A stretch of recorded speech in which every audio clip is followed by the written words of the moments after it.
Okay, hi brothers and sisters. I hope it's recording. I did a couple tests and they turned out okay, so hopefully this one will too. Hopefully it'll pick up my voice without too much, interference.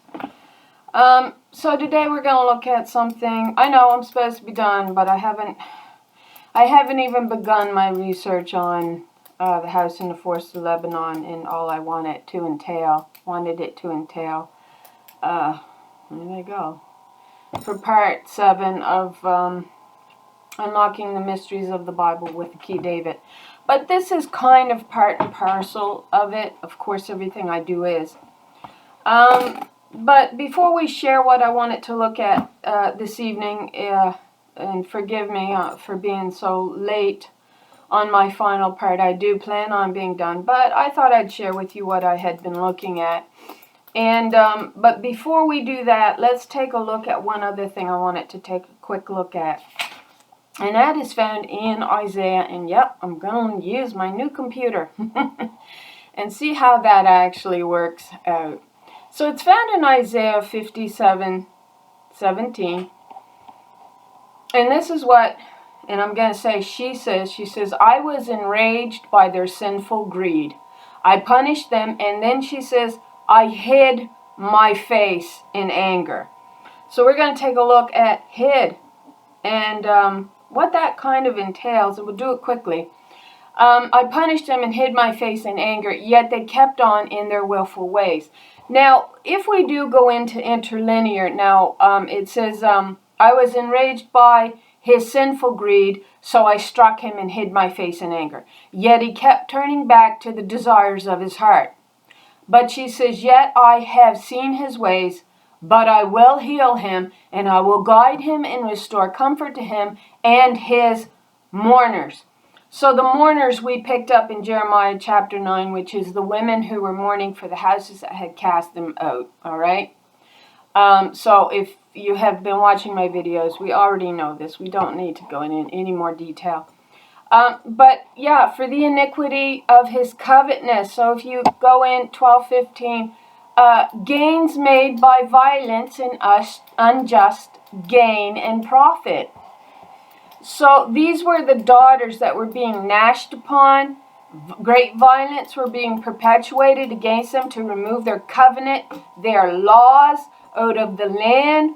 And their law flowed like a living water from Lebanon, the house in the forest of Lebanon, which is what our final video is supposed to be. That's going to cap off the end. And why I'm a little bit laggy, I have not been able to get into it yet. And I wanted to definitely do a little bit of extra research on Tyre. Now, what I have understood is that Tyre was situated supposedly in the land of Asher, the tribe of Asher. That much I have come to understand. But anyway, but this goes back to what was going on, all right?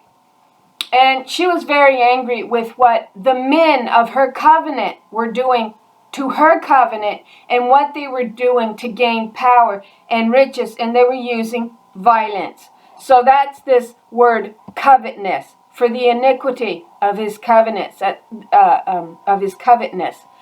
Gain made by violence, unjust gain, and profit. And that's going to take us to Adam, who built himself up with thick clay. That means under the law, using lies, religious lies, and laws to gain himself power, whether it be physical, because there is some indication in Job 30, and I wanted to read that chapter perhaps on the tail end of this, if I get the chance, that does indicate that to build yourself up under a law that creates an imbalance actually leads to a physical empowerment of the body as well. That seems to be indicated in Job 30. But anyway, so it's dishonest gain here. It's plunder, covetousness, gain, lucre. We see Nimrod doing this. He was hunting the righteous out of the land is what he was doing. And the beginning of his kingdom, of course was Babylon. So we see him building up the harlot spirit that over time would bow to the religious lies of mankind, who wanted to yoke his sister, put a law on her neck, which we know he's done. All you got to do is take a look around you. And who hid her face? Well, we know who hid her face. And the elect would be akin to these hidden ones. This hid. I hid my face in anger. Now we see the same Lord whose face is hid. Why they can make it a masculine? Because she hid her face from them.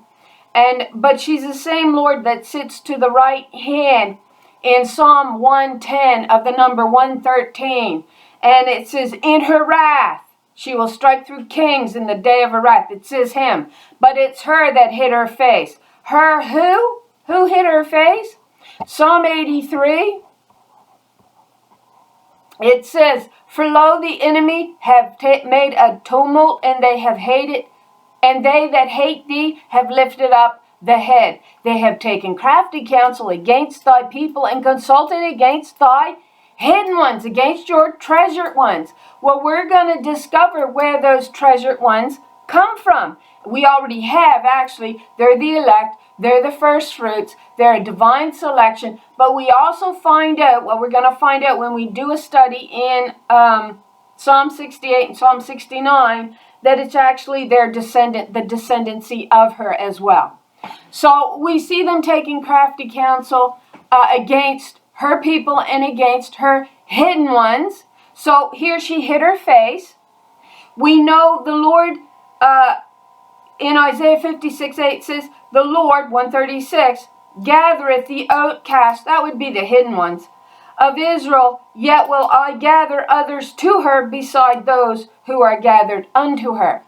So her hidden ones is the remnant daughters of Israel, which is the elect at the end of days, which is the first fruits born out of the dust of the earth, speaking her covenant, which is also identified in the last verse of Psalm 69 as an actual descendancy that comes from her. And we know it's Israel here called the hidden ones. It's Israel who hid her face, the feminine, from the men who no longer wanted her in covenant. This is what we've been discovering. Verse 4, they have said, come and let us cut them off from being a nation, that the name of Israel may be no more in remembrance. So you see who they were after. They were after against Israel. Israel is identified as a heifer that's burned to ashes. Okay, now, here we go. We're going to start in Psalm 68, and I'm going to ask you some questions. And maybe you already know the answers. I'm still researching. This has always been a learning expedition for me. I go on a learning expedition every time I go into the scriptures. So I don't always go in thinking I have the answer 100%. It's a real matter for me of building the knowledge that I need, that he eventually is going to lead me to the real rounded out truth of the whole thing. So why I may have studied Bashan in the past, and we looked at it as being the land of Haran, Wikipedia, there's still so much more to be discovered. And so I continued on looking at Psalm 68. So this is what it says. Okay, so let's go through Psalm 68 right quick. I don't know that I have a whole lot of time. But we're going to start. And we're going to see what we can discover in these two chapters when we put our thinking caps on, like our teachers used to tell us in school. My teachers in various classes would say, let's put our thinking caps on and start to think about this. And that doesn't mean go into religious theology that's been developed by men who's those little crafty foxes on the pulpit who's not about to go in and look and really study the words to discover something that's going to maybe take away from the triple male godhead that tickles their ears. I'm sorry, I'm going to stop there. So, Psalm 68, this says, may God arise, may her, it says his, we're going to say her enemies be scattered, and may her foes flee before her. May you blow them away like smoke, as wax melts before the fire, and may the wicked perish before God. But may the righteous be glad and rejoice before God, and may they be happy and joyful. Okay? Sing to God, sing in praise of her name, extol her who rides on the clouds, and rejoice before her. Her name is the Lord. And it's not a father to the fatherless. That's all we have. All right? We don't have a mother. She is a mother to the motherless. And what it means to be motherless, it means to have no mother in the heavens, identified.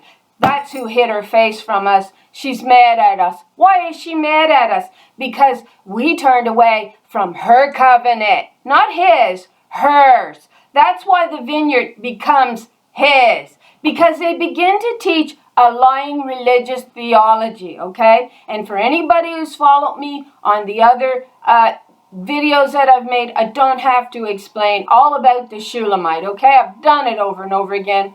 So she's a mother to the motherless, to those of us who looks to the heavens and says, look, you say we are without excuse not to understand the Godhead. You manifested it.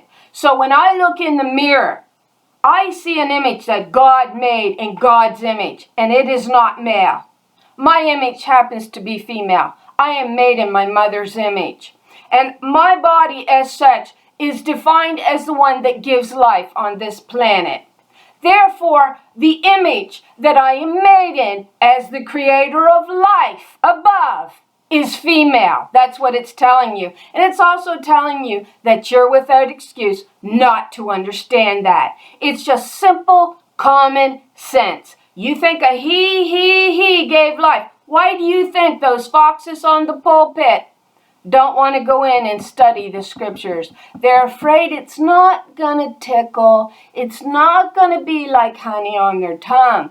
But it will do one thing. It will deliver you into eternal life, the truth. And but she says to those lying foxes, those men of Baal who began to prophesy in a father's name, she says, don't worry, you'll be no burden to me. I won't deliver you. You're not my children.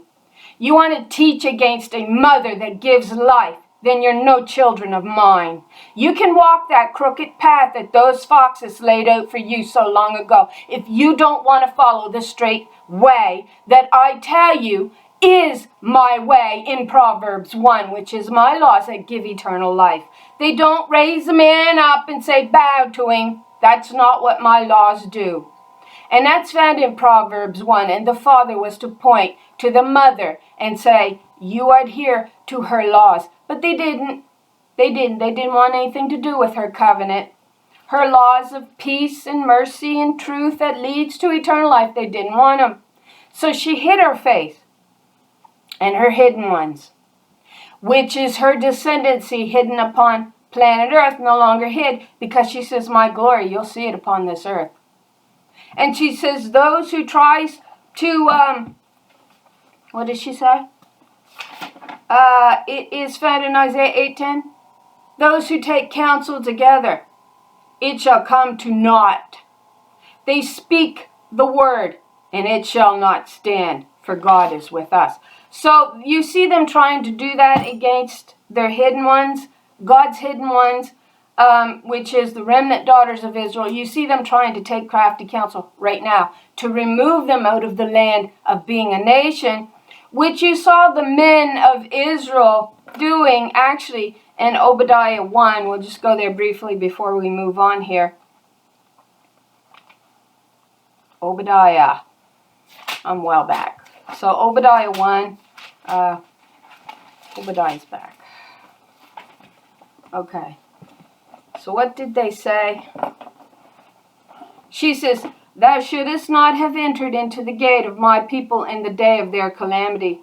Yea, thou shouldest not have looked on their affliction in the day of their calamity, nor have laid hands on their substance in the day of their calamity. Neither shouldest thou have stood in the crossway to cut off those of her that did escape. Neither shouldest thou have delivered up those of hers that did remain in the day of distress. And she's talking about the men who delighted, I'm just looking for the verse,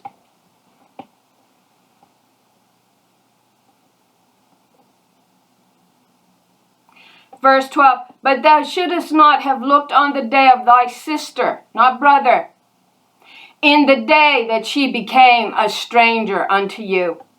They didn't want anything to do with her covenant, daughter Zion's covenant. Neither shouldest thou have rejoiced over the children of Judah in the day of their destruction. Neither shouldest thou have spoken proudly in the day of their distress. So they were removing the righteous daughters actually out of the land that have, you believe, sons in Judah. But it's the women that they were removing. They did not want them in covenant, right? And they even went so far as to try to cut them off from leaving. And they stole their goods out of their houses where they met with God. Psalm 74 tells us what they did to their houses. They were as men wielding axes in a forest. Those houses that they were tearing down is going to actually lead us into our study here on Bashan. Is actually where we're going to look at, like I said before. Now, sorry if I keep repeating myself.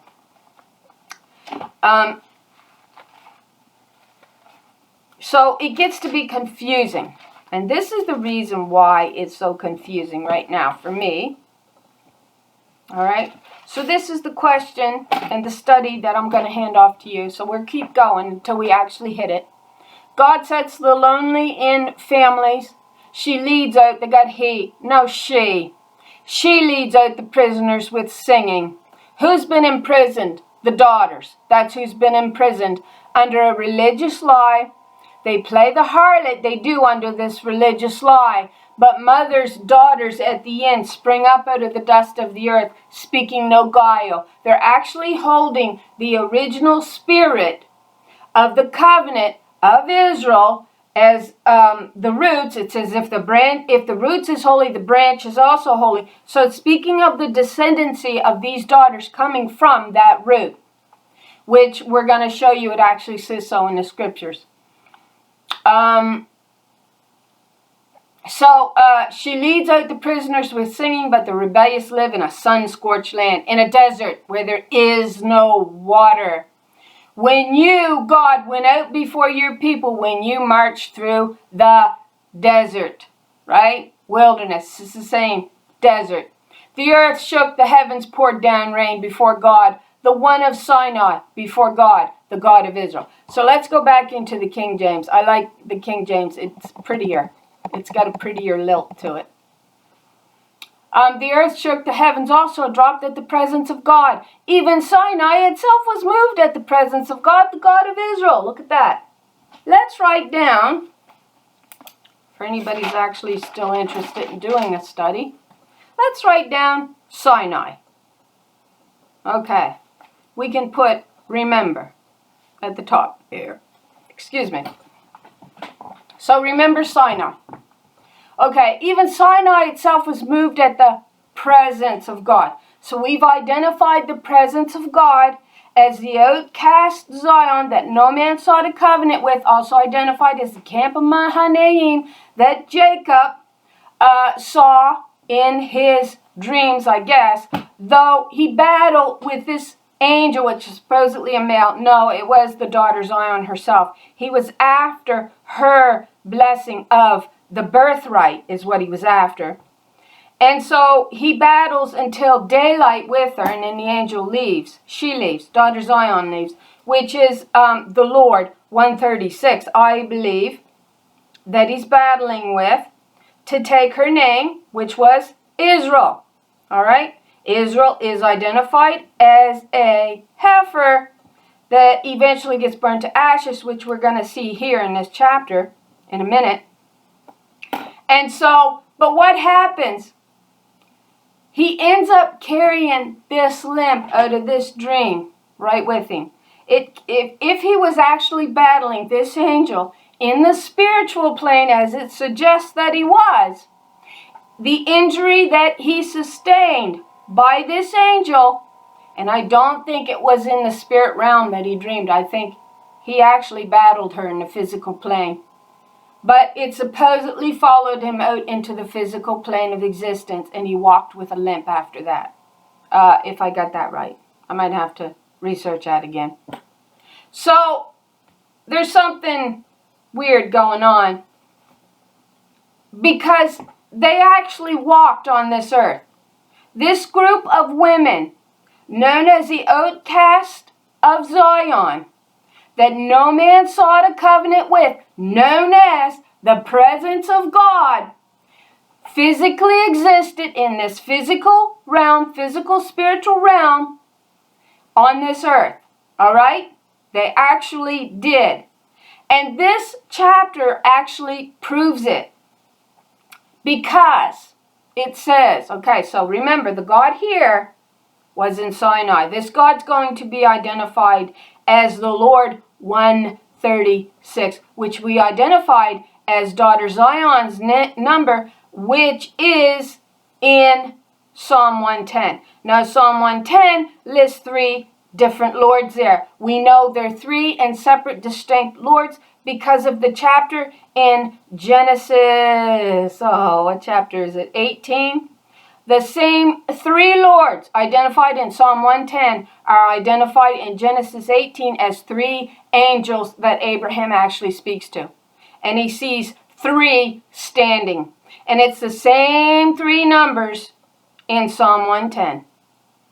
So we know that 3068 we've identified as Mother God's number, Mother Almighty. You can even say the roots. You can even say she's the roots of the tree. The middle number is 113. Now that would be Christ, Joshua's number, who you'll also discover things about in Zechariah chapter 3. We've talked about that. He's given a new garment, a new body. And then we see 136, the Lord to his right hand, who actually comes from the roots of that tree and is the branch, 136. And she will strike through kings in the day of her wrath. Why might that be? Well, she hid her face in wrath because they didn't want her in covenant. Cast off her daughters, who she indwelt with her spirit, with the spirit of her covenant. They didn't want anything to do with it. They wanted to build up a harlot that would teach man as God. Why do you think those sneaky little foxes on the pulpit that loves to go, he, won't go in and study the words? That's real study. They just want to read what's already written there. And yet God says, every time a woman sits in front of a mirror and says there's no such thing as a female God, you're actually calling God a liar. That's what you're calling God. And God says you're without excuse not to understand the Godhead. I manifested it in this creation. You do not see male walking around and a male giving life. You see male and female. And that was the creation in the garden. The problem with the account in the garden is they begin with making woman under man. No. Man took her. That was the last thing created, representing the glory on top. Rejected a covenant with her and just said, you're going to play my harlot. And you're going to build me up as the one that rules over the kingdom. That's what happened. The woman is identified as the last thing created, and as the last thing created, she is the firstborn of the kingdom. She come from the very beginning, from the roots, her mother Israel, and she is the branches at the top, also identified as the capstone in Zechariah chapter 4, that grew into a mountain after smashing the image, the toes on that false image of a king in Daniel chapter 2, and it tells you she grows into a mountain in the earth. And God says to Israel, virgin Israel, I will build you again. And she is the epitome of God at the very top, and the one that God chooses to rule through. And she says to her in Micah chapter 4, the dominion will be restored back to daughter Zion. So here, thou, O God, didst send a plentiful rain, whereby thou didst confirm thine inheritance when it was weary. Job says in Job 30, 1 and 2, I made a covenant with mine eyes. Why then should I think upon a maid? For what portion of God is there from above? The inheritance, how does he say it? I'll go. So we get this right. He's telling you. But nobody wants to put it together. Job 30. Job 30. No, it's 31. I always get them two chapters twisted around. 31, 1 and 2. I made a covenant with mine eyes. Why then should I think upon a maid? For what portion of God is there from above? And what inheritance, right, of the Almighty from on high? She's talking about her daughters of Zion, which is exactly what Job is talking about. And she says it here. Thou, O God, did send a plentiful rain, water, dew, your doctrine, whereby thou did confirm thine inheritance, the daughters of Zion, when it was weary. Thy congregation has dwelt therein, thou, O God, has prepared of thy goodness for the poor. Who was the poor of the congregation, or who was the poor of the flock? The women. The women. We've identified that. Zechariah 11, 7 and 8, when she breaks her staff, symbolizing a breaking of the covenant. The poor of the flock watched and knew it was from God. And the poor of the flock would be the daughters of Zion, who were fighting to keep the covenant in play. That's what they were doing. Which then also leads you to Joseph's blessings, because the queen, identified as Ephraim, the firstborn of Mother God's womb. Yes, it's a female. That's why she is the last thing created, but she came from the beginning. The rejected stone who no man sought a covenant with. And so God sends this word, this water, this rain, to confirm her inheritance with these daughters of Zion, because they are growing weary. Thy congregation has dwelt therein. Thou, O God, has prepared of thy goodness for the poor. Now, congregation here we've identified as a female congregation. This is very important for anybody who does actually study words and looks for the truth.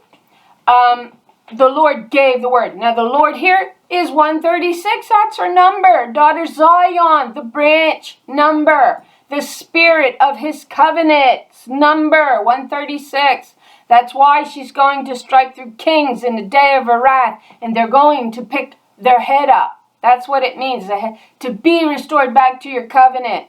The Lord gave the word. Great was the company of those that published it. Not of those women. A great company of women. Where did these company of women meet? This congregation meet?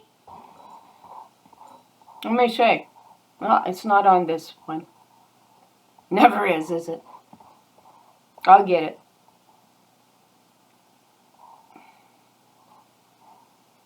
Right there. So, Isaiah 14, what does it say? Verse 13. For thou hast said in thine heart. Okay, Isaiah 14, verse 13. This is where the congregation met. So let's remember this, where they met. We'll write it down to remember as a detail. What did I do with my pen? For thou hast said in thine heart, I will ascend into heaven. I will exalt my throne above the stars of God. I will sit also upon the, what? Mount of the congregation. We just identified a congregation of women publishing a word. The mount of congregation, where? In the sides of the south? No. Of the west? No. Of the east? No. Of the north. The north. Oh, when I think of the north, I often think of Israel, the north kingdom, the 10 tribes of Israel. I don't think of Judah when it says the north. I don't. And that's what it's identifying here for you. If you're clever enough to take the little puzzle pieces that they've been kind enough to give to us, though they've truly distorted it by throwing a man-made religious lie and theology in there for thousands of years and written book after book after book after book to build it up. And then a law that yokes us and causes us to be under him, and then a teaching that debases us.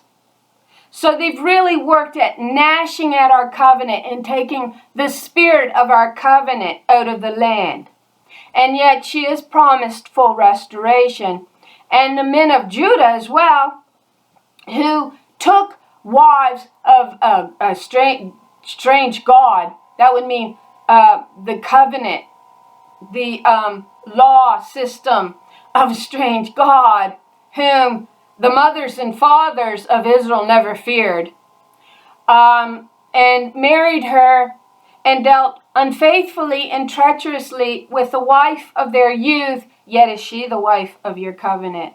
So God is saying she will be fully restored back to the covenant, and her laws will rule the kingdom. I've promised it to daughter Zion. Though you gnashed at her, you accused her falsely, you brought false witnesses against her that gnashed upon her with their teeth. You pierced her. That's in Psalm 22. We already looked at this one. If I can locate it. I did have it pulled up here. Psalm 22. And it's about the doe of the morning. The doe is not a deer, a female deer. The doe is the ibex, a she-goat, which is in the Abrahamic covenant in Genesis 15:9. The heifer would represent this group of daughters, actually the daughters of Zion, this village of women in Psalm 68 that we're going to read further about because it's going to give us more detail. But in Psalm 22, to the tune of the doe of the morning, right? And she says, why have you forsaken me, right? And we're going to understand what took place. She cries out, yet you are enthroned as the Holy One. You are the one Israel praises. And that was the daughter of Zion, the spirit daughter Zion, known as Lord 136. That was her number. And these daughters were her inheritance. And then it lists her as the Almighty, the Creator. That's what she is, that gives life. In you, our ancestors put their trust, and they trusted, and you delivered them. To you they cried out, and were saved. In you they trusted, and were not put to shame. But I am a worm, and I'm not a man.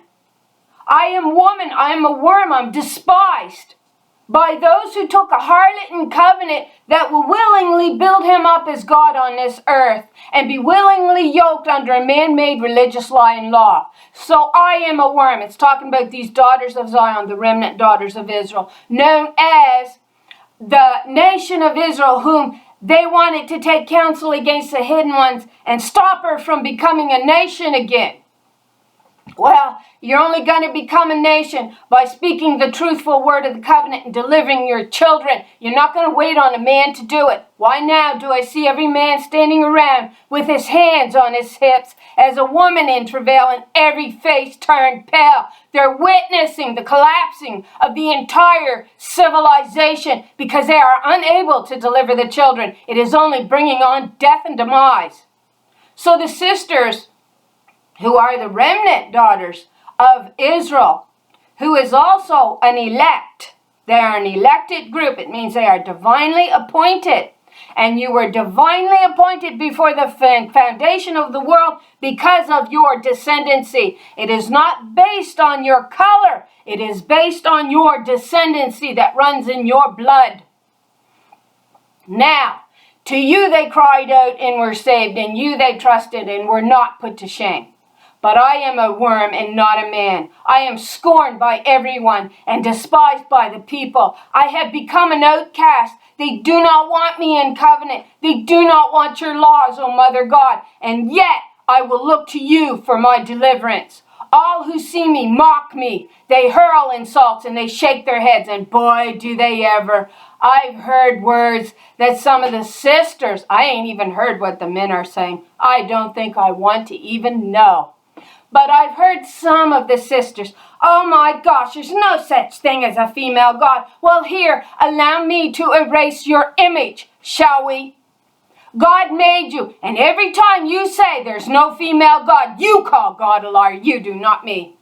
I'll put my faith in the Holy One of Israel to deliver me. I ain't gonna put it in a man-made religious lies that's had thousands of years to be built up by a harlot spirit willing to teach it.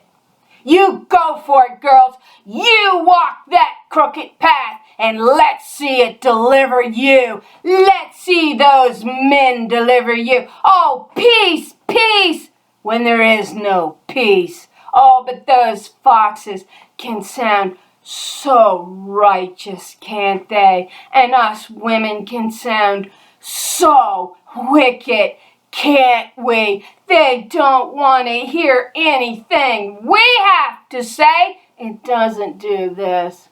And you women, you're idolaters. That's what the Bible calls you. The idolaters are male and female who bows to a religious lies.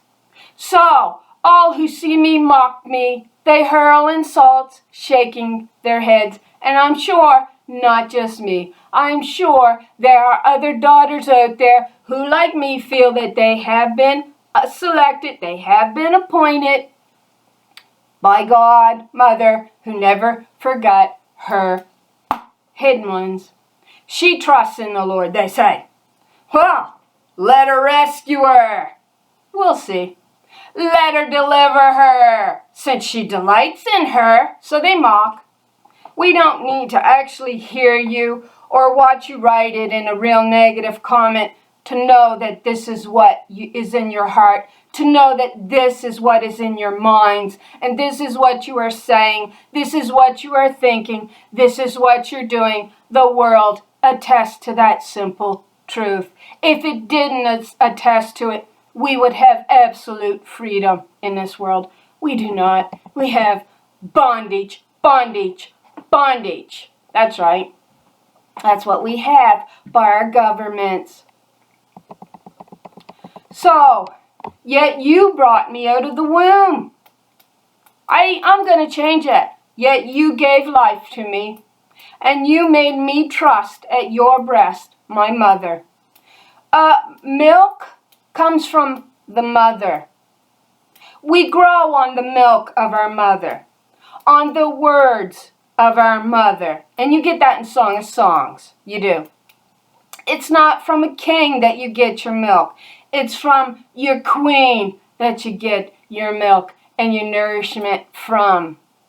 So I was birthed by my mother, and it was at her breast that I was made to trust in her, because she nurtured me and she cared for me with loving words, with truth, with kindness, with the love of a mother that only a mother can give. From birth I was cast on you from my mother's womb. You have been my God. From your womb, mother, you have been my God. Do not be far from me, for trouble is near, and there is no one to help. And boy, there is no one to help. Those who could sit around, on their hands, or they're twiddling their thumbs, their fingers and their thumbs, and they're going, oh, we don't got to do nothing, we just got to have faith. There's absolutely nothing we can do. Peace, peace, when there is no peace. And sudden destruction will come upon them as a woman in travail. That's those same men standing around with their hands on their hips as a woman in travail. They're trying to do something that a man can't do. And they're trying to deliver the children. They're convincing the women that it is the men that will deliver the children, not them. So, hey, peace, peace, girls, when there is no peace. You have healed the hurt of the daughter of my people, slightly saying, peace, peace, when there is no peace. Why now do I see every man standing around with his hands on his hips as a woman in travail, and every face turned pale? Oh, hey, don't be afraid. Don't be afraid when you see everything coming down, everything collapsing, everything failing. Oh, don't fear, because they gotcha. Those foxes on the pulpit preaching peace. Don't worry, a man's going to deliver you. And yet they prophesied through the false imaginations of their hearts and of their mind, their hearts that wanted to rule over you, and their minds that could come up with Oh, it's through Baal that we'll prophesy, through the fathers, through the men, through the husbands, and we'll take those words and we'll prophesy them as truth, that it's a father that will deliver the burden. Yeah. So hey, go for it. It's a father and his children. It's a father, son, and another male called the Holy Spirit that's going to deliver you all, because your image, when God made it as a life-giving image, is a liar. That's right. You can't trust anything out of the Creator's mouth. You have to go to the Bible and man-made theology to get your truth. But whatever you do, don't go in and do the real study, because then you're in real fear. You'll be in real trouble of bringing on the day of the Lord. I.e., I think we have the beginnings of it. Yeah. So somebody's doing their homework.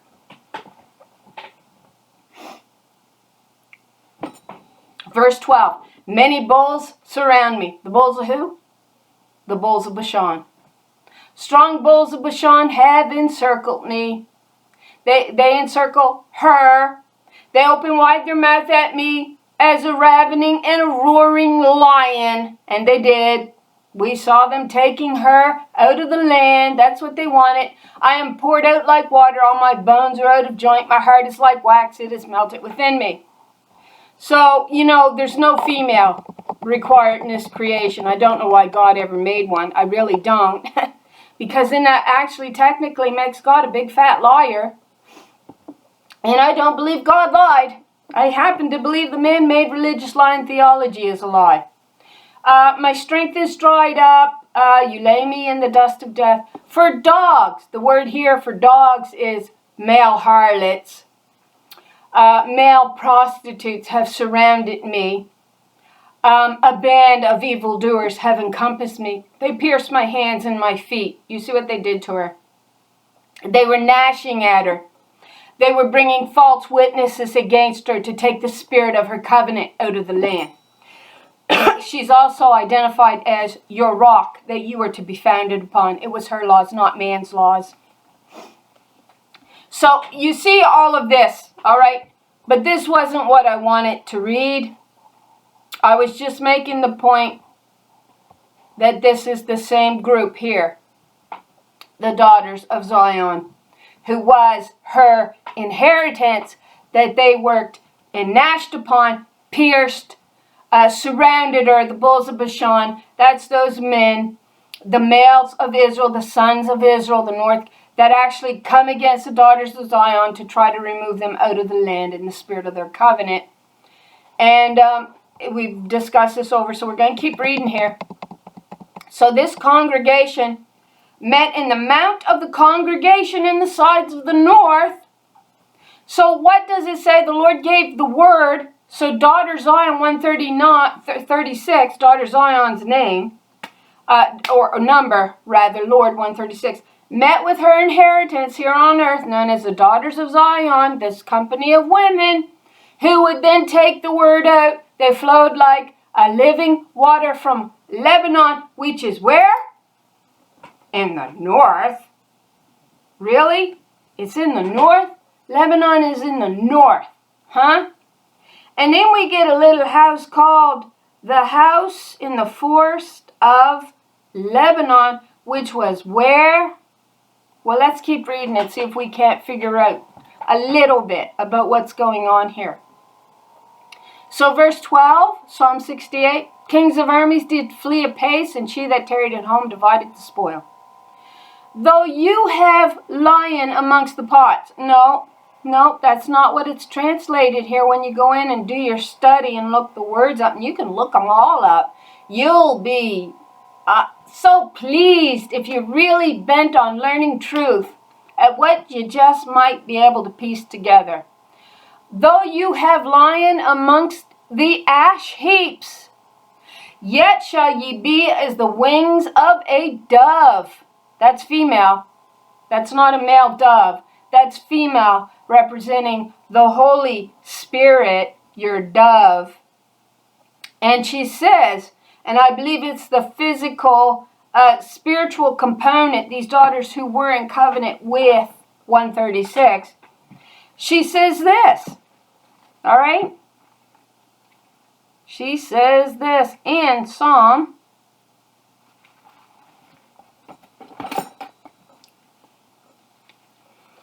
Let me see. Let's read 55. The title heading of Psalm 55 is called Betrayed.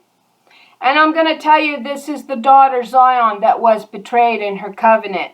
The women that her spirit came upon, known as her inheritance, in the beginning called Eve, mother of all living, of life. Verse 1 of 55, give ear to my prayer, O God, and hide not thyself from my supplication. Attend unto me and hear me. I mourn in my complaint, and I make a noise. Because of the voice of the enemy, because of the oppression of the wicked, for they cast iniquity upon me, and in wrath they hated me. She says they hated me without a cause. They had no reason to hate me or my law.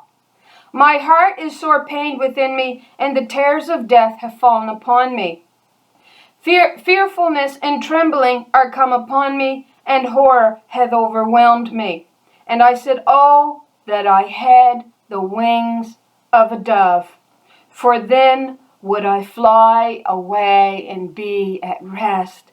So she so longed. If this was a male, do you think he'd say of a dove? Don't you think he'd say of a pigeon?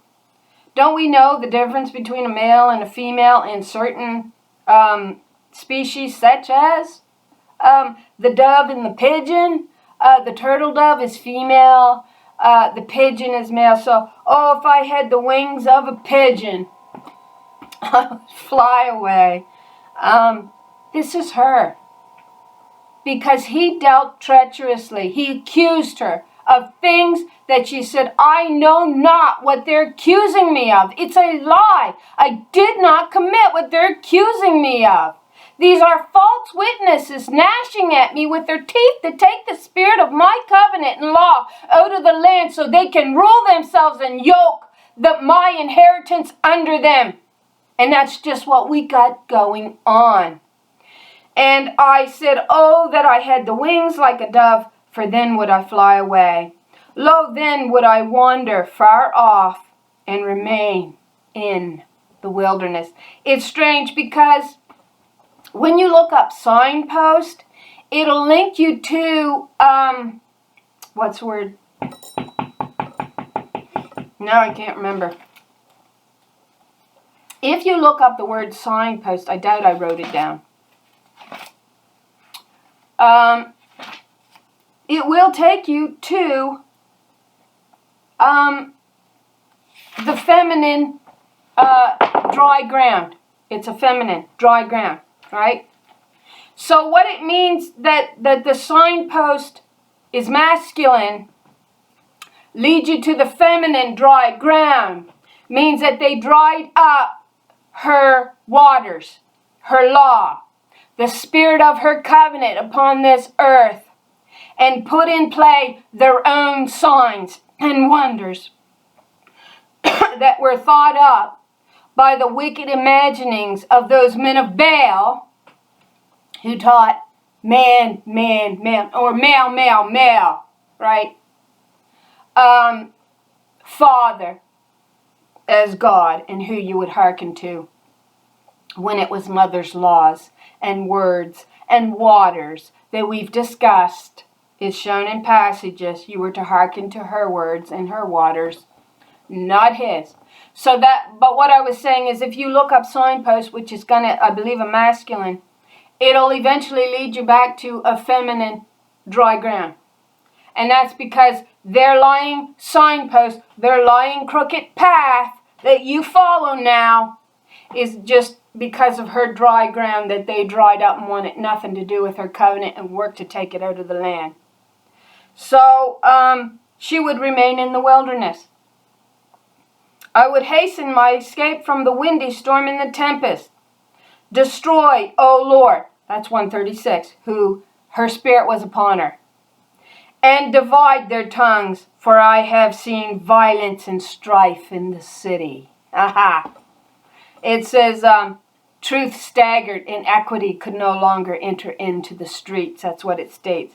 Because they began to exalt the harlot spirit, and it says, my hosts that could have intervened were restrained. They had to be restrained, not to intervene on thy behalf, to allow this to go forward. Day and night they go about it upon the walls thereof. Mischief also and sorrow are in the midst. Oh, are they forever in the midst there? Not forever. Wickedness is in the midst thereof. Deceit and guile depart not from her streets. For it was not an enemy that reproached me. It wasn't an enemy. Then I could have maybe saw that coming. I could have had a hope of seeing it coming. But it wasn't an enemy that reproached me. Go to Obadiah 1. Then I could have borne it. I could have carried it. If it hadn't been one of mine enemies. It neither was it he that hated me, that did magnify himself against me. Then I would have hid myself from him. Well, eventually, the Spirit did. She said, I hid in my wrath. And she did. But it was you, a man, mine own equal, that did this to me. That's what she says. So here when you have the dove that's lying among the ash heaps. So we get the heifer Israel, these daughters of Zion in the physical form that was burned to ashes. And then the Lord, 136, the Spirit had to come off of these women. And she promised these same women through the descendancy coming from the root, that they would be the branches in the end, that they would be rebirthed out of the dust of the earth. I hear a familiar spirit as one who speaks my covenant upon her tongue. So the Lord gave the word, and great was the company of women that published it. This congregation met in the north, which is not in the south. That's not in Judah's territory. Neither was Bashan. When the Almighty scattered kings in it, it was white as snow in salmon.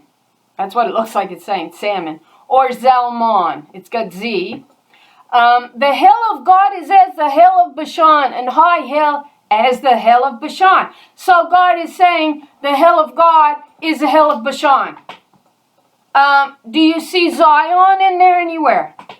Now, I studied it. The commentary said, of course, it's stating Zion.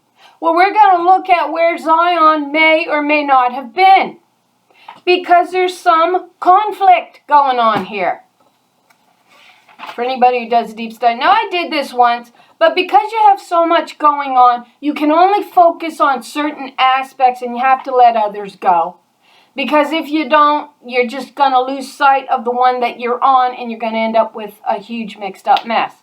Now, at the time that I did look at this, it gave Bashan as being the land of Haran in Wikipedia. And but here, when I first read it, my first thought was, see, it's showing you that God dwelt in Bashan. The Mount of Bashan was where God chose to dwell. Now, God identified in this chapter is the Lord 136. And she chose to dwell in the hill of Bashan, a high hill as the hill of Bashan. Now, they'll try to tell you it's Zion. It's not Zion. You watch. Verse 16. Why leap ye high hills? This is the hill which God desireth to dwell in. Yea, the Lord will dwell in it forever. Now, they go into the commentary on these two verses, and they'll tell you it's talking about Zion. How do you get Zion out of Bashan? And what is Bashan? All right, so we're going to try to figure out what's Bashan. The chariots of God are 20,000, even thousands of angels. The Lord is among them, as in Sinai, in the holy place. Where is Sinai? Isn't that Jerusalem? Well, no. Yeah. Galatians 4. What does it say? For this Agar is Mount Sinai in Arabia. Okay, it's in Arabia, but it answereth to Jerusalem, which now is and is in bondage with her children. But Jerusalem, which is above, is free and is the mother of us all. You see? So, for it is written, rejoice thou barren that bearest not, break forth and cry, thou that travailest not, for the desolate has many more children than she which who has a husband. So it was the host, it says, got handed over to the harlot spirit, whom man exalted in his heart. And then you see the Shulamite, who is black, keeping his vineyard for him.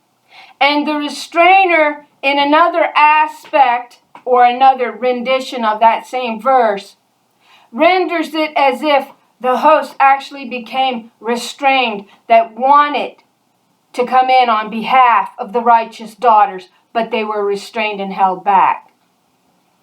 And so she's the mother of us all.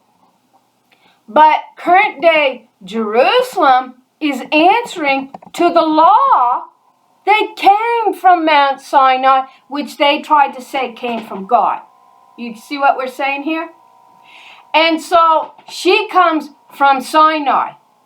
And after she watches the children changing their glory, the children of Israel, after Moses goes down and he witnesses the children of Israel changing their glory, which were identified as the daughters of Zion, who the Lord 136 worked through as her personal inheritance for her scepter in the way that she ruled. The first dominion will be restored back to the daughter of Zion. Yep, she promised it. When they go down, they've changed their glory into the image of a calf, a bull. Yeah, she says, you changed your glory into the image of that eats grass. That's what you did. And you know why they did it? So they could eat meat, write their own laws, and build themselves up. So, you know what she says? She says to her daughter Zion that her own personal spirit came upon. In Zechariah chapter 11, she says this to her. All right? And this is why the Lord is in Sinai here giving this law the second time. She says they won't receive my 10 commandments. Moses ends up dropping them, a sign that they were rejecting her covenant. But she says this in Zechariah chapter 11. I think I just barely mentioned it. Where am I here? I'm in Zechariah. So, Zechariah chapter 7 verse, was it 10 or 11? 11. 7:11 or 7:10? No, it's 11:7. I got that reversed. Sorry, I do that. You know this if you've been watching my videos. So verse 7 of Zechariah 11. And I will feed the flocks of slaughter, even you, O poor of the flock. So she's talking about the daughters and their children, their sons and their daughters, that were going to be slaughtered eventually. And I will feed the flock of slaughter, even you, O poor of the flock.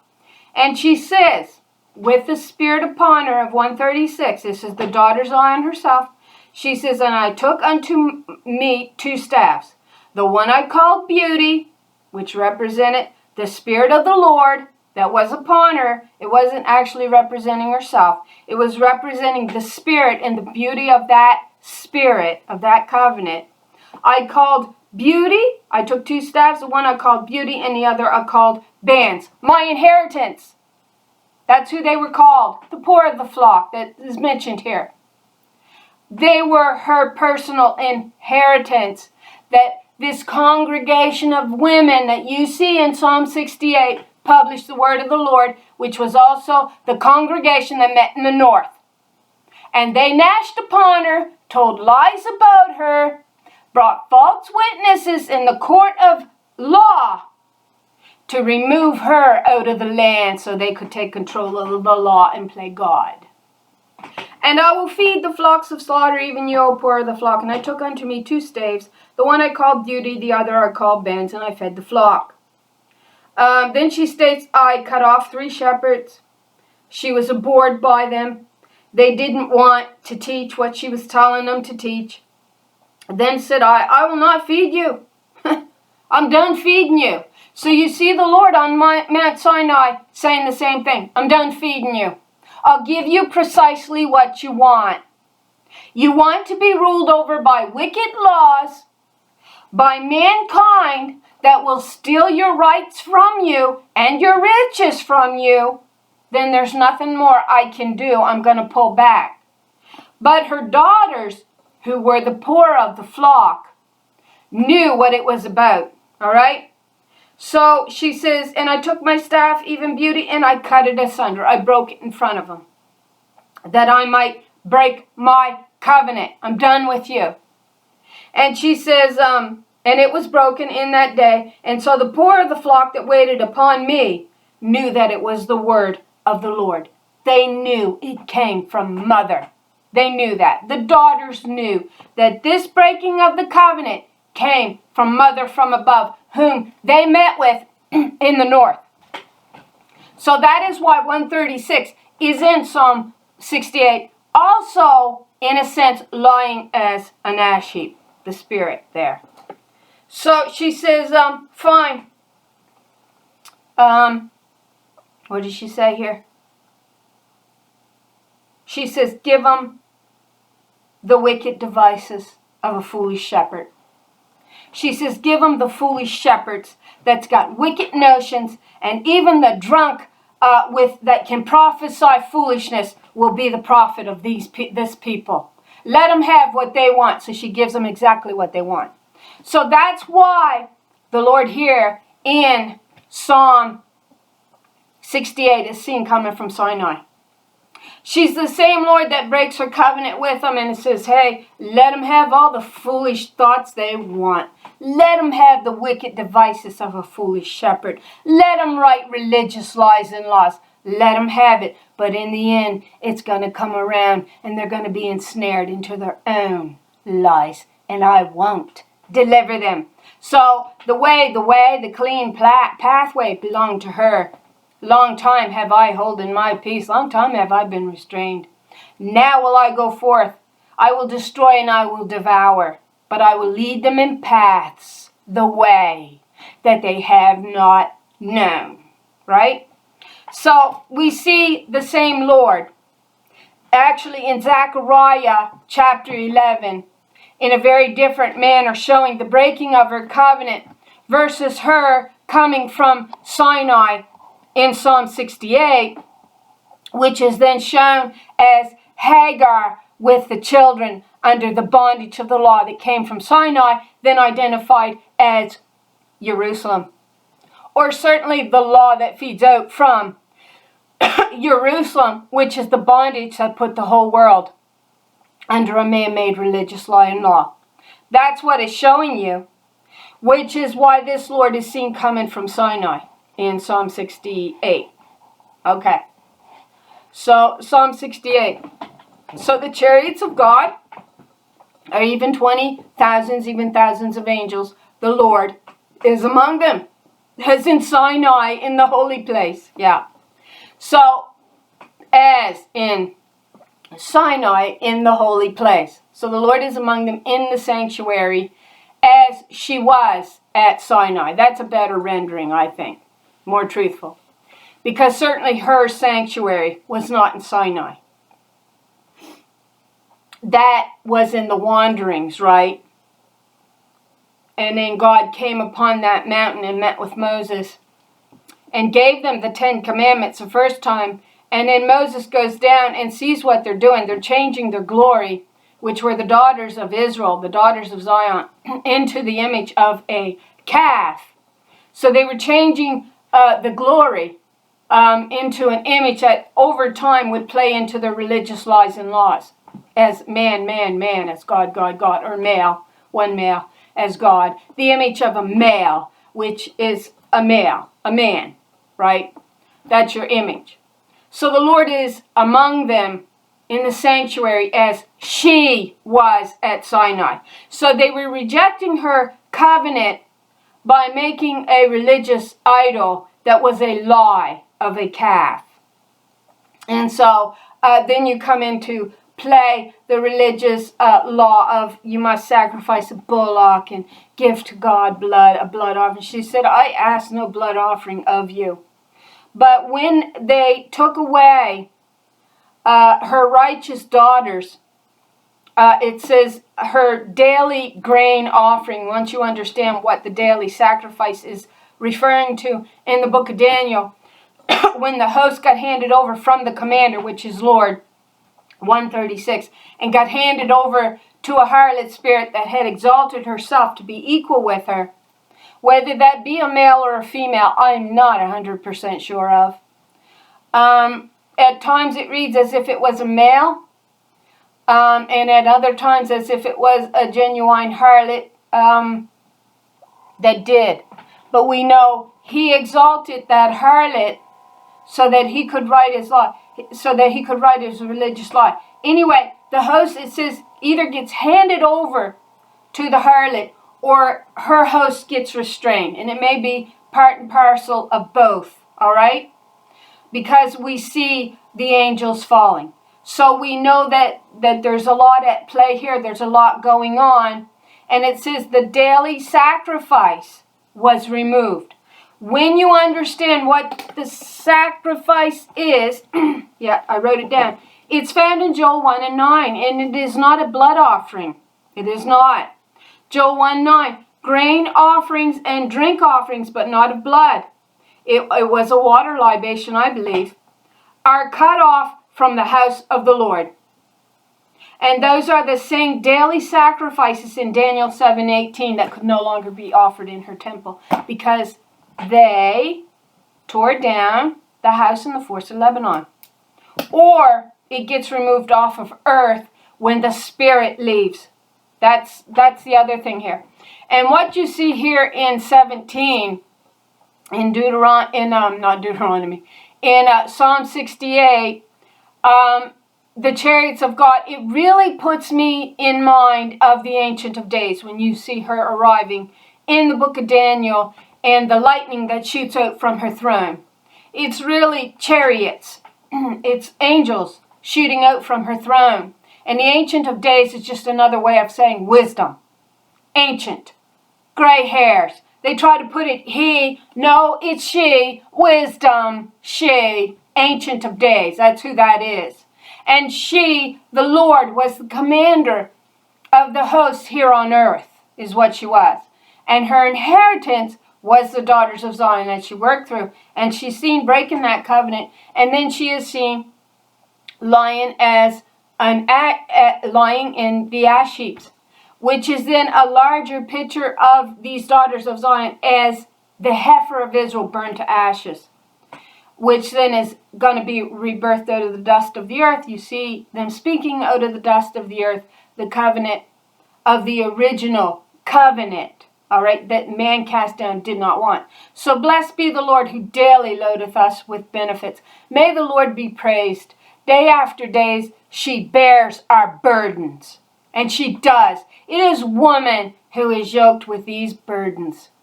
You could say, no, she ain't. Yes, she is. And what does it say? In Zephaniah. Okay, so that's Zephaniah. What does it say? I gather them that are sorrowful for the solemn assembly, who are of thee, to whom the reproach of it was a what? A burden. May the Lord be praised day after day. She bears our burdens. She does. Even the God of our salvation. What's salvation? I don't know what it is here. Sometimes they like to play with the word. 3444, female Yeshua. That's what it is. And she is the one that is daily bearing the burden of being blamed. But she's also the one that's going to deliver you. So, yeah, the chariots of God is, the Lord is among them, as in Sinai, in the sanctuary, as she was at Sinai. So she's in her own sanctuary. Well, where is her own sanctuary? Well, we just looked at where her sanctuary was on Mount Bashan. That was the mountain of God that she chose. In some translations, it will put it many peaked. But if you go in and look up how many peaks Mount Everest had, I believe it has like 18 peaks, Mount Everest alone. So when it says many peaked, people wants to translate that as many different mountains. No, it had many peaks. It was a many-peaked mountain. And it looks like it was one of the lower elevated ones, because God tends to like to dwell in the lower places of the earth. That tends to be where God dwells, though God is Lord of all. Thou hast ascended on high. Thou hast led captivity captive. Thou hast received gifts for men. Actually for people, women and men. Yea, for the rebellious, because God is no respecter of person. For the rebellious also, that the Lord God might dwell among them, that she might be amongst them, the presence of God among them. Blessed be the Lord, who daily loadeth us with benefits. Even the God of our salvation. Is because of her that you are blessed. She that is our God is a God of salvation. Unto the God, the Lord, belongs the issue from death. Who is promised? Romans 11. What does it say?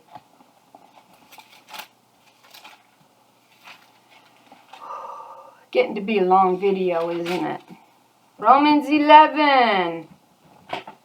For if the casting away of them be the reconciling of the world, what shall the receiving of them be but life from the dead? Who's that? The daughters of Zion, the remnant of Israel that were cast off. So who belongs escape from death? To who does it belong to? The daughter of Zion, 136. That's the Spirit Lord. That'll strike through kings in the day of her wrath for rejecting the spirit of her covenant and building up a harlot spirit that would bow to him as God in a religious lie. 21, but God shall wound the head of her enemies, and the hairy scalp is such as one as goeth on still in his trespasses, or hers. The Lord says, watch this, this is going to lead us smoothly into Psalm 69. So write this down as something to be remembered. Right? The Lord said, I will bring again from Bashan, or I will bring them back from Bashan. I will bring them back from the depths of the sea. So, okay, so Bashan is at the bottom of the sea? There's an interesting thought. Bashan is at the bottom of the sea. Oh. Okay.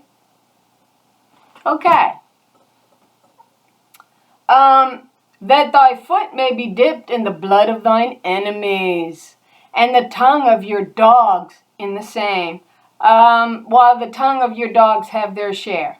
Okay. They have seen thy goings, O God, even the goings of my God, my queen, not king, in the sanctuary, or we could say my Lord in the sanctuary. The singers went before, the players on instruments followed after. Among them were the damsels playing timbrels. Now, that I could go on with the lyre thought, and I wrote that down at some point. I had thought I could do it, but I don't know. Like I said, it gets to be difficult to keep going. Bless ye God in the congregation, even the Lord from where? The fountain of Israel. Where was the fountain of Israel? Well, we get a fountain in Song of Songs 4:12.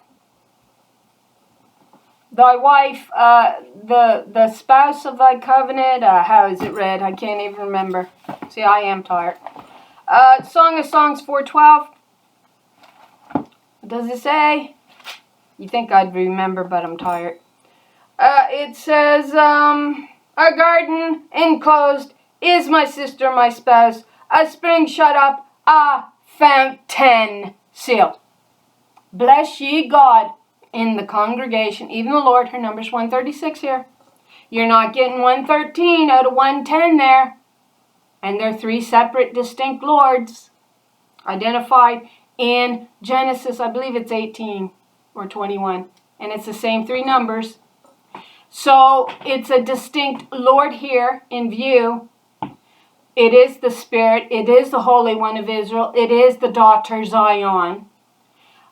Bless ye God in the congregations of the north. Even the Lord from the fountain of Israel. A garden enclosed is my sister, my spouse, a spring shut up, a fountain sealed. And then what does it say in verse 15? A fountain of garden, a well of living waters and streams from where? Lebanon. Oh, doesn't that take us to the north? Perhaps Bashan, Mount Bashan? Maybe? Yeah, maybe. Okay. So, a fountain of Israel, even the Lord, from the fountain of Israel. So I'm going to say she was somewhere in the vicinity of Lebanon, as in the house in the forest of Lebanon. There is little Benjamin with their ruler, not princess, I think it's the feminine, of Judah, and their council, also of Zebulun, also of Naphtali. These are all female. The godhead commanded thy strength, strengthen, O God, that which thou hast wrought for us. Because of thy temple at Jerusalem shall kings bring presents unto thee. At Jerusalem? Well, isn't that the same one in Galatians 4? Parallel. Is it the same one? Yeah. But it says, these things are an allegory, for these are the two covenants, the one from Mount Sinai, which gendereth to bondage, which is Hagar. For this Hagar is Mount Sinai in Arabia, and answereth to Jerusalem, which now is and is in bondage with her children. But the Jerusalem which is above, that means to ascend somewhere, is free. And she is the mother of us all. So, what is it talking about here? Because of thy temple at Jerusalem. Now, another name for Jerusalem is Zion, correct? All right. This is where it's going to get a little complicated for our understanding. Which Zion? The Zion, Jerusalem, that is putting Hagar in bondage under religious lies and laws that fed out into the whole lands. It says all lands, polluted them. Or are we talking about the Jerusalem from above? Is that the one we're talking about? Because I'm going to tell you, I think that's the one we're talking about. We're not talking about the one here that's putting us under the bondage of a man-made religious lie and law that fed out to the four corners of the world. Why do I say that? Okay, let's just remember that, okay? I don't know how you'd write it down, but let's remember it. Okay, rebuke the company of spearmen, the multitude of the bulls. Oh, what bulls? The bulls of Bashan that compass me, that encircle me, that reject me, that pierce me, that gnash at me with their teeth and their lies, that shoot at me with their bows. That's their lying covenant. With their arrows and their bows. That's their lies. And their sword. So with the calves of the people, till everyone submit himself to being bought off. Underfoot the pieces of silver. He has scattered the peoples who delight in war. Okay, the herd of bulls with the calves of the people, trampling underfoot the pieces of silver. He delighted to scatter the people who delight in war. Actually, she delighted in scattering them. Envoys will come out of Egypt. Ethiopia will quickly stretch out her hands to God. Sing to God, O kingdoms of the world, or earth. Sing praises to the Lord. 136. To her who rides upon the highest heavens. The highest heavens.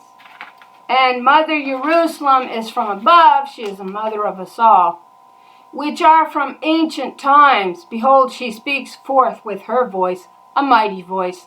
Ascribe strength to God. Her majesty is over Israel, and her strength is in the skies. Oh, look, I think we're getting a better idea of what Jerusalem we're talking about.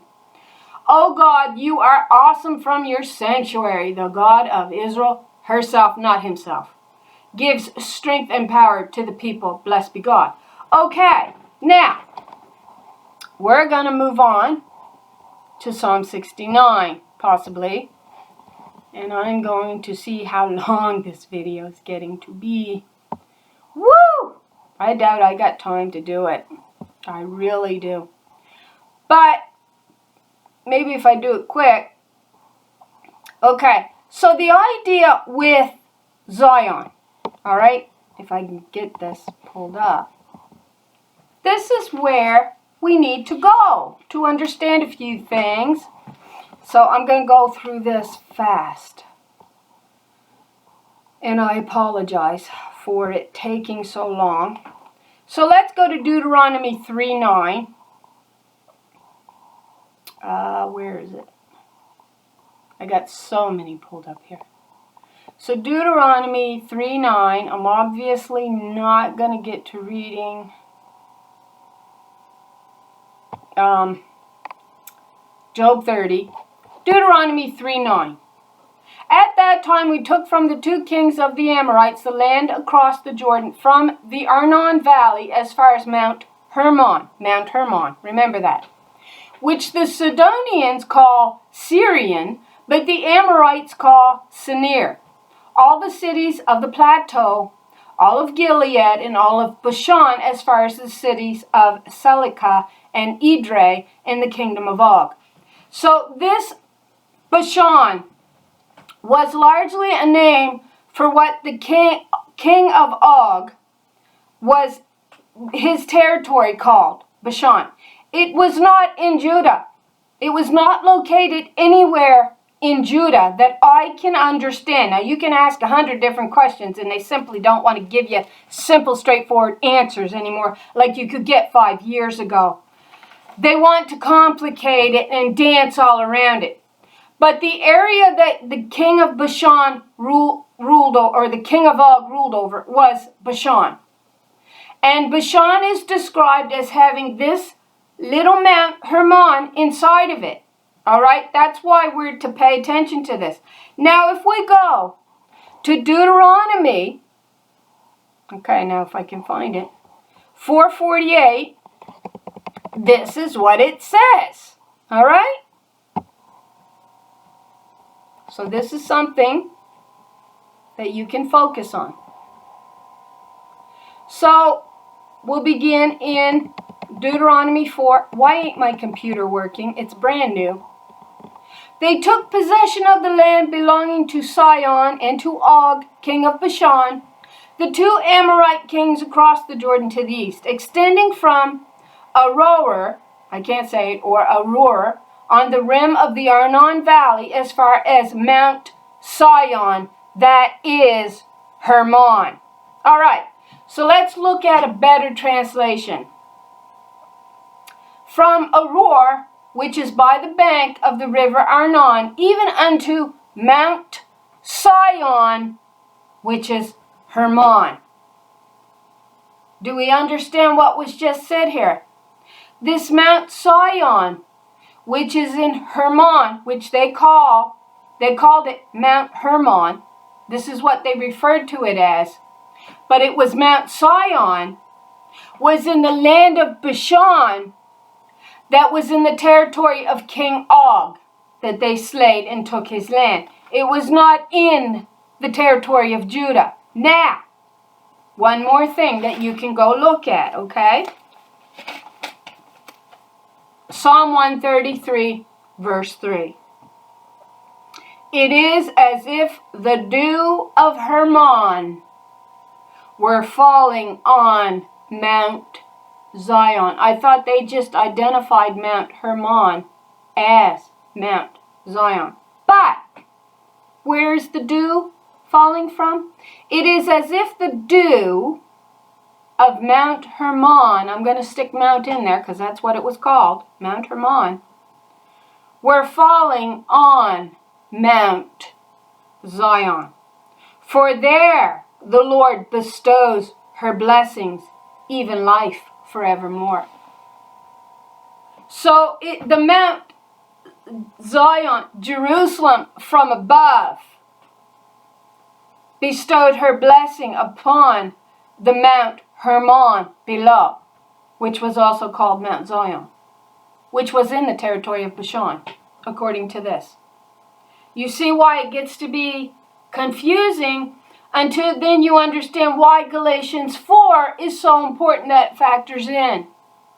Because it's telling you that their religious lie came from Mount Sinai after they rejected the 10 Commandments for the religious lie that had been brought in by the surrounding Adamic nations through the harlots known as the serpents that were biting the men because they were receiving the lying theology. And God says, fine, Moses, make a brass serpent. This is the seraphim. Raised on a scepter. That's your rulers. That's what it's identifying, your branches. That comes from the original roots of Israel as your rulers. And she says, any man that'll look that has been bitten by these serpents that Balaam told Balak to go get. That's why they begin to prophesy in Baal and themselves husbands and begin to teach your father as God. That's why they did it. The poisoning began in the Exodus. And she says in Ezekiel, and I forget which chapter it is, seems like it's 13. I may be wrong. But she says, it even followed the children into the physical land of Israel. They're rejecting of me. And I was going to deal with them, but I decided not to do so, lest the enemy thought it was them. So, you see, we have many questions that is not adding up and some that are adding up quite well. Now, I'm just a dummy. I'm not anything bright. But I think truth ought to matter enough for me to care enough to go in and study it. And I think there's those out there who are like-minded, who are confused with current-day theology that teaches a father and his children and completely ignores the mother aspect. There is something seriously wrong with your doctrine, boys. And if you don't want to be accused as being one of these foxes that are destroying the vineyard that's in bloom, then maybe you ought to go in and get down on your knees with the Holy Spirit, the Holy One of Israel, and start studying the scriptures through the eyes of the Spirit instead of reading man-made commentary. That's what I suggest. So we're going to read in Psalm 69. We're going to skim it real quick. But we're going to show you what happened to Mount Bashan on earth. The real Mount Bashan on earth. It tells you all of it in Psalm 69 if you have eyes to see with and ears to hear with. For the director of music to the tune of the lilies. Oh my, there's the lilies of the covenant again. Look at that. Save me, O God, for the waters have come up to where? To my neck. Yep. I sink in the miry depths where there is no foothold. I have come into the deep waters, and the floods engulf me. They want to cover me with their religious lies and laws, their waters. I am worn out calling for help. My throat is parched. My eyes fail looking for my God. So they got stranded on earth. The glory got cast down to earth, right? And the harlot host gets handed over not to the daughter of Zion, but to the harlot spirit that would hearken to a religious lie. and bow to man as God. And so they become this outcast present, a double camp, the camp of God, Mahanaim, the presence of the Lord on earth, the outcast Zion, that no man sought a covenant with. And eventually it looks like, in some context, and I may be out of line on this, this is just a brief thought I hit when I read a couple of verses, so don't hang your hat on it, that it looks like that they pursued them at some point, and they took them out of the land, and literally, eventually, over time, burned this camp to ashes, is what they did. They found this double camp, Mahanaim, who the gateway of God had been shut off to them. They got stranded on earth, the glory, though it is promised the descendancy is herself again.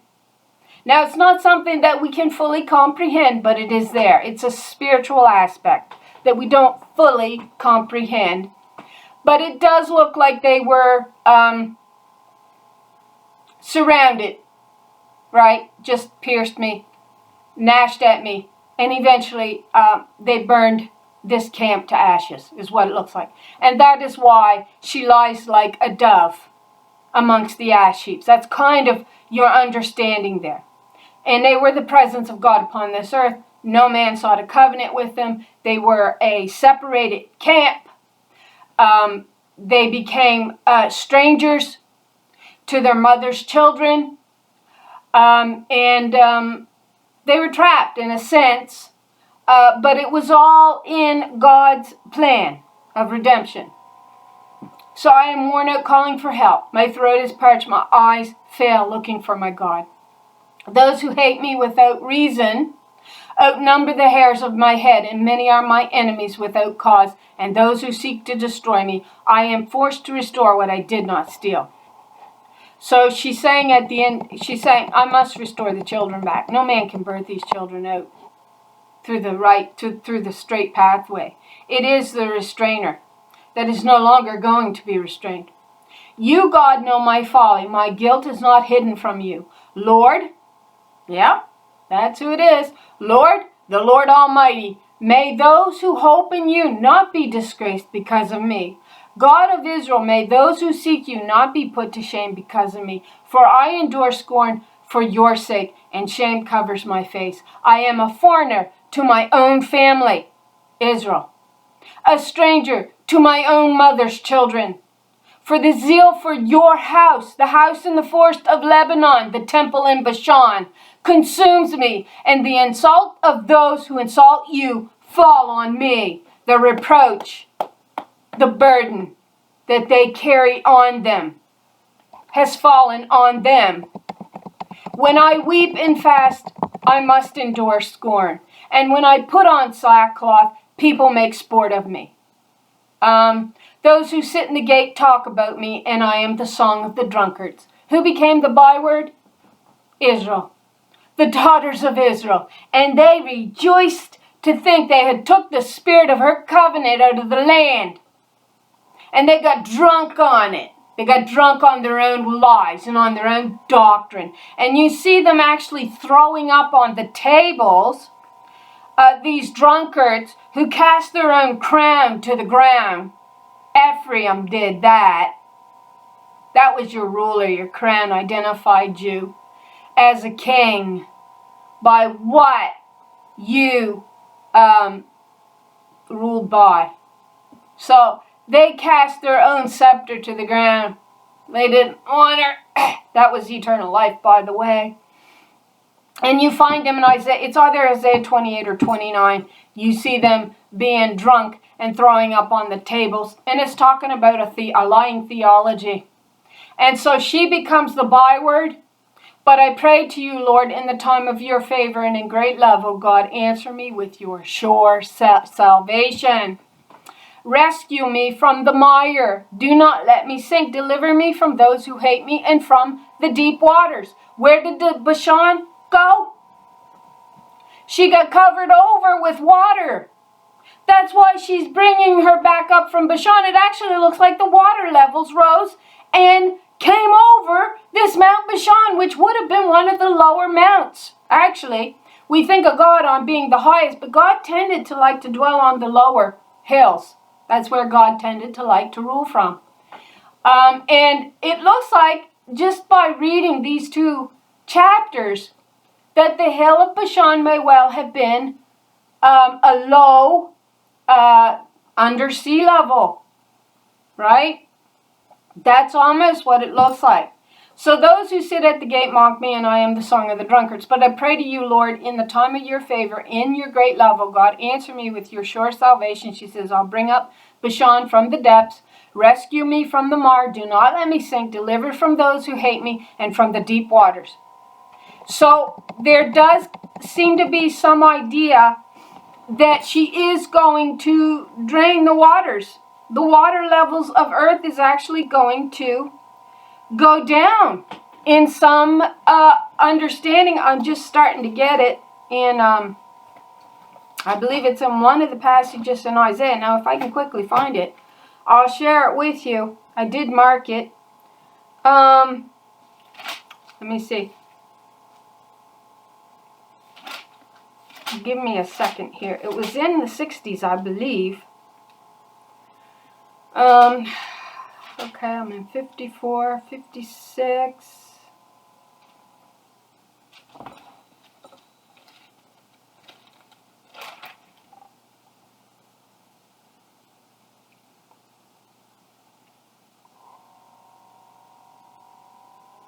Okay, I still think it's in the 60s. I marked it.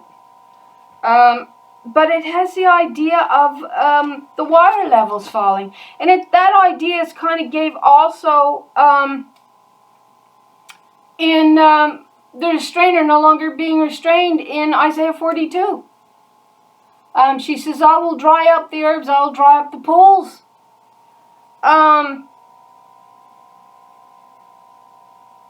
Okay, so it's not. I thought it was one of the 60s.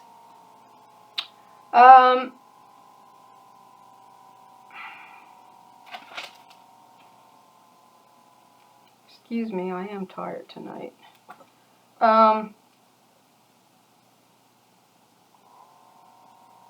Okay, I'm sorry, I can't find it, but I thought it was in the 60s of Isaiah somewhere, and it's a passage of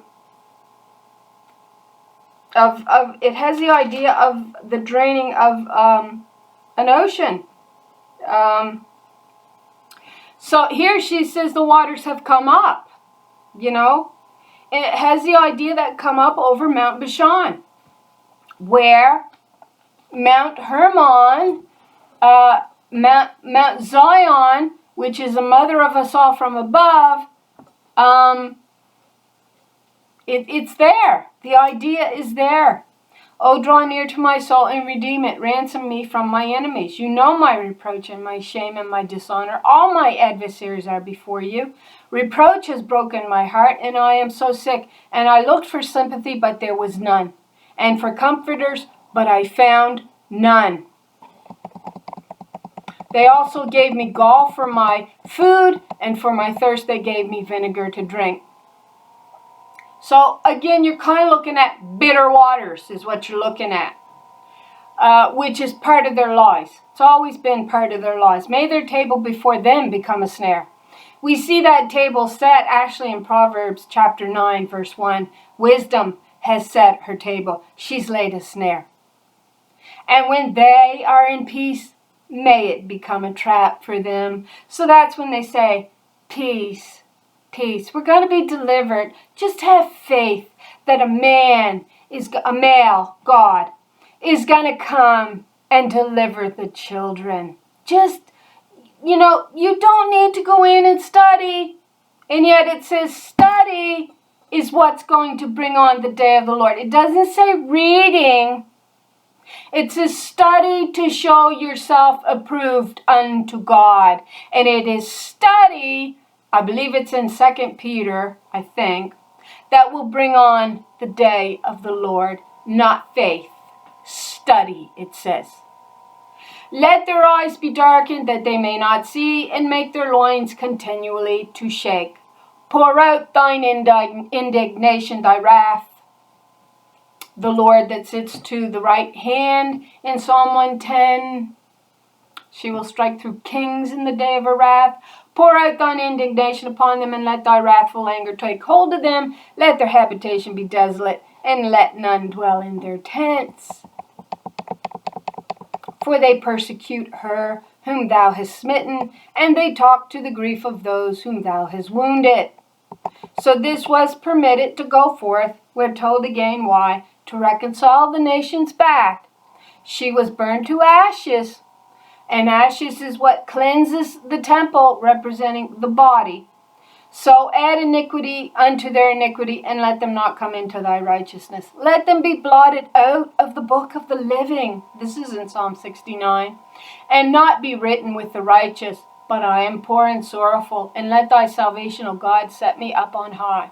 I'll praise the name of God with a song, and will magnify her with thanksgiving. That's the doe of the morning. 108, Psalm 108, the lyre. She says, I will awaken the dawn. And the Lord that awakens is 136. That's her number. I will praise the name of God with a song. All right, this also shall please the Lord better than an ox or a bullock that has horns and hooves. She says, I was never pleased with a blood offering. It was always a thanksgiving offering that pleased me the most. And that you would hearken to my laws and love one another as you would love me, your God. That was always what I asked of you. I never asked blood. Never.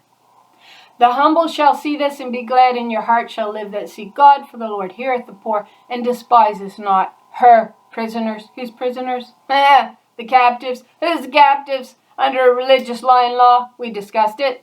Let the heavens and earth praise her, the seas and everything that moveth therein. For God will save Zion, and she will build the cities of Judah, that they may dwell there and have them in possession.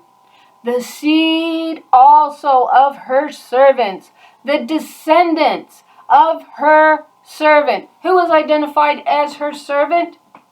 Isaiah 40, 41, 42 tells you Israel is her servant upon this earth. It's referring to the daughters of Israel, the daughters of Zion, whom man rejected as the spirit of his covenant, choosing to make a harlot the spirit of his covenant so he could write his religious lies and laws and rule.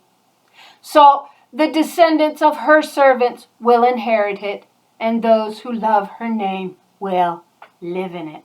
Look at that. So, let's see. Are we a sucker for punishment?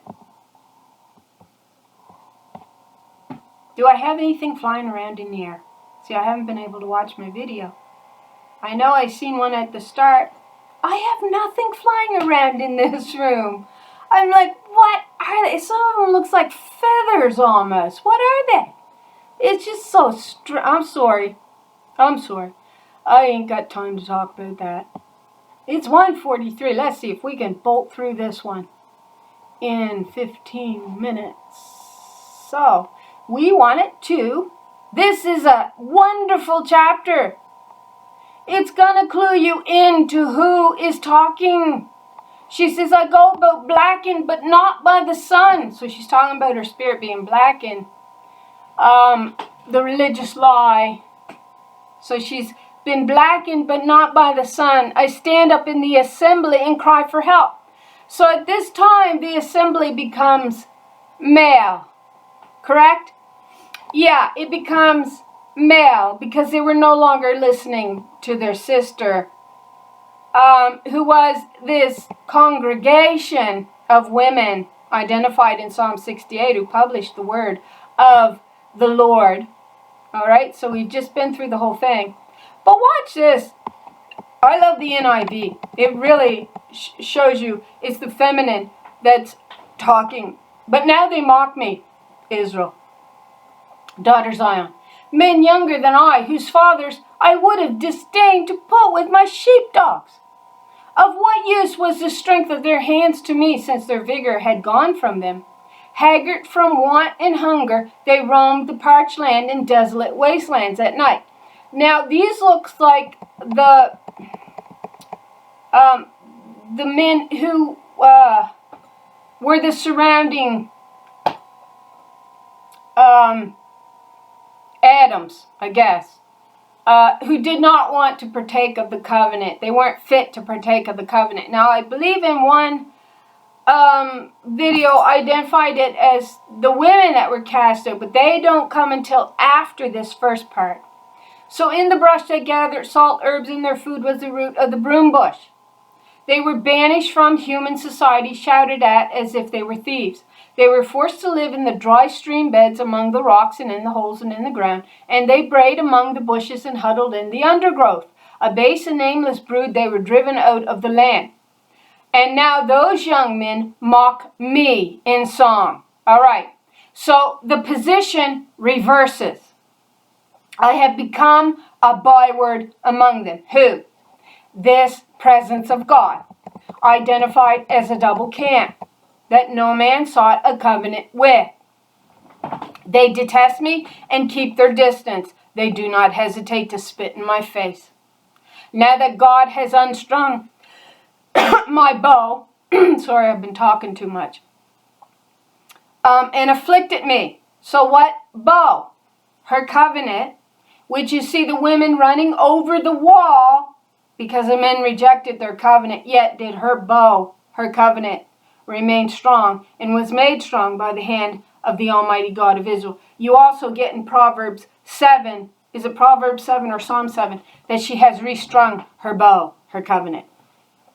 Now that God has unstrung my bow and afflicted me, they throw off restraint in my presence. On my right, the tribes attack. They lay snares for my feet. They build their siege ramps against me. Where were they building siege ramps against her? Isaiah 29. They laid a siege against Ariel, the lioness of God. Which you also see further understanding of what they were doing to the rulers of Israel in Ezekiel 19. They break up my road. So she had a straight footpath. They succeed in destroying me, and no one can help her. It's not him. No one can help her, they say. They advance as through a gaping breach amid the ruins. They come rolling in. Terrors overwhelm me. My dignity is driven away as by the wind. My safety vanishes like a cloud. We're no longer safe under these religious lies and laws, are we? No longer safe. They want to attack us, that's all they think about doing, is gnashing at us with their lies. And now my life ebbs away. Days of suffering grip me. Night pierces my bones. My gnawing pains never leave. I never rest. In her great power, God becomes like clothing to me. No. By the great force, this is the correct rendering, of my disease. The disease is sin, the lie, the religious lie. Is my garment changed? So her body changes. She becomes weakened under the religious lie. What does it say? Adam built himself up with thick clay under the religious lies and laws that makes him rich and empowers him. She becomes debased and weakened under his man-made religious lies and laws. By the great force of my disease is my garment changed. It bindeth me about as the collar of my coat. He has cast me into the mire. Are we getting it yet? And I am become like dust and ashes. I cry unto thee, but you do not hear me. And I stand up in the assembly, and you don't even regard me, she's saying to the men, to her partner that she lamented about in Psalm 55. Oh, that I had the wings of a dove. No such thing as the divine feminine. No. I cry unto thee, but you don't hear me. Thou art become cruel to me with your strong hand. You opposest thyself against me now. For I know that thou wilt bring me to death into the house appointed for all living. Howbeit, he will not stretch out his hand to the grave, though they cry in her destruction. So I'm not sure what that's rendered. Yet does not one in a heap of ruin stretch out his hand, or in his disaster therefore cry out for help. Her, Yet does not one in a heap of ruin stretch out her hand, or in her disaster, therefore. It could be him or her. I'm tired, I'm sorry. Did not I weep for him that was in trouble? Was not my soul grieved for the poor? When I looked for good, then evil came unto me, and when I waited for light, there came darkness. My bowels boiled and rested not, the days of affliction prevented me. I went mourning without the sun. I stood up and I cried in the congregation. I am a sister to the dragons, and a companion to owls. What they became to me, and a companion of ostriches, it says. My skin is black upon me. Whose skin was black? The Shulamite. Look not upon me, because the sun has looked upon me. My mother's sons were angry with me. They made me the keeper of the vineyard, but my own I have neglected. She says, look not upon me, I am black. My mother's sons were angry with me. They made me the keeper of the vineyard. Here she says, my skin is black upon me, and my bones are burned with heat.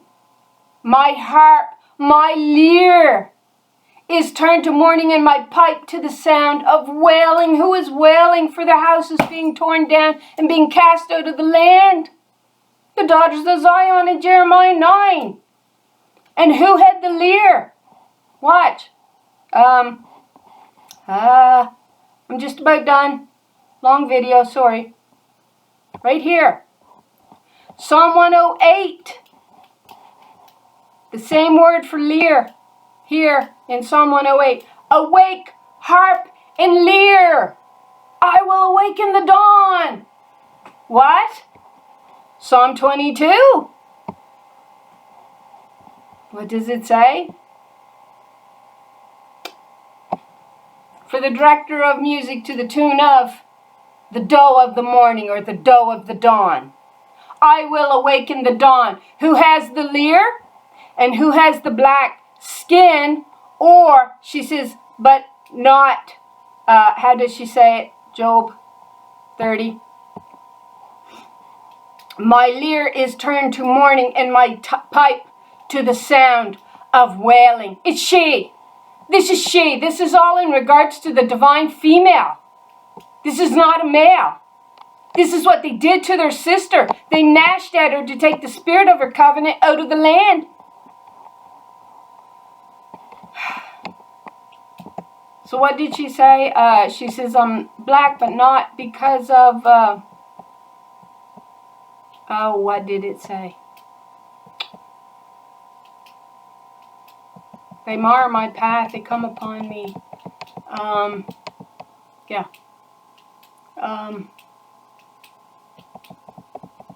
Well, where did it say it? Oh, I'm sorry. I just want to be done now. Yeah. I go about blackened, but not by the sun. But then she says in Song of Songs 1:6, look not upon me because I am black. My mother's sons were angry with me. They made me the keeper of the vineyard. 1:6.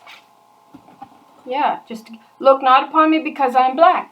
So she says, I go about blackened, but not by the sun. I stand up in the assembly and cry for help. So she must be talking about mourning at this point. So I go about mourning. Yeah, that's the King James. I went mourning, right? Without the sun, without comfort. Yeah, without comfort. I stand up in the assembly and cry out for help. So she's talking about the night here is almost what it looks like.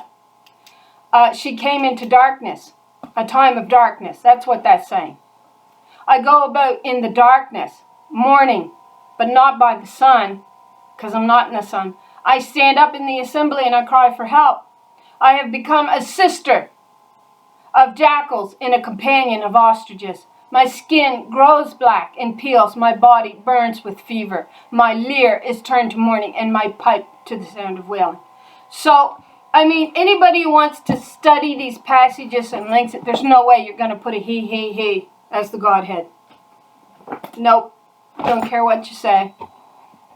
All you got to do is study. And I know it's hard when you don't have the time. It really is. But when somebody reads these passages right to you, and you keep right on, keeping on that crooked path, then I think you kind of deserve what you get. I mean, if common sense doesn't tell you male and female is the Godhead, with the female representing the Spirit as the life giver, which is identified in all of these passages, then I guess you are in deep trouble for not getting sense and reasoning. God says, come, let us reason together. But hey, go to Baal's commentary. That makes more sense. A father and his children. But my own vineyard have I not kept, she says. Better start keeping it. So, thanks for watching. I hope y'all have a good evening. It's getting on along here. And I think for anybody, I think anybody who's watching my videos, I still do hope to put out a part 7. I think. Don't hold me to it. It may be a long time in coming. May shock you when it finally does get posted. But I feel that the Lord is trying to show me something extra on the house in the forest of the Lebanon. And when that comes in, I'll post that part 7 maybe on unlocking the mysteries of the Bible with the key of David. So that's the video. I know it's long. Thanks for watching. I pray the Lord blesses you all with an abundance of truth. And I hope y'all have a nice evening. Thanks.